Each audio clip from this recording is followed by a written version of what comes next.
పర్వదిన సందర్భంగా ప్రతి నెల చేస్తున్నట్లుగానే ఈ నెల కూడా స్వామివారికి ఉదయం విశేషంగా పంచామృతాభిషేక కార్యక్రమం అయింది. తదుపరి లక్ష్మీ గణపతి హోమ కార్యక్రమం పొద్దున్న పూర్తయింది.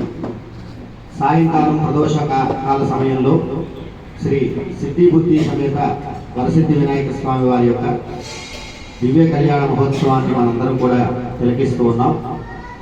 ఇది అయిన తదుపరి అన్న సమారాధన కార్యక్రమం కూడా ఉంది. ఈ రోజున ఈ సంకష్టార చతుర్థి ప్రధాన దాతలుగా శ్రీ దుర్గా ప్రసాద్ గారు కీర్తన దంపతులు వ్యవహరిస్తూ ఉన్నారు.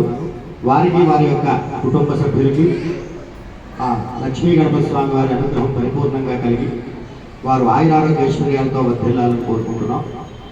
అలాగే వచ్చే నెల జూన్ 14వ తారీఖు శనివారం నాడు సంకష్టార చతుర్థి అయింది. ఆ రోజున రమేష్ సీతాలక్ష్మి దంపతులు ప్రధాన దాతలుగా వ్యవహరిస్తూ ఉన్నారు.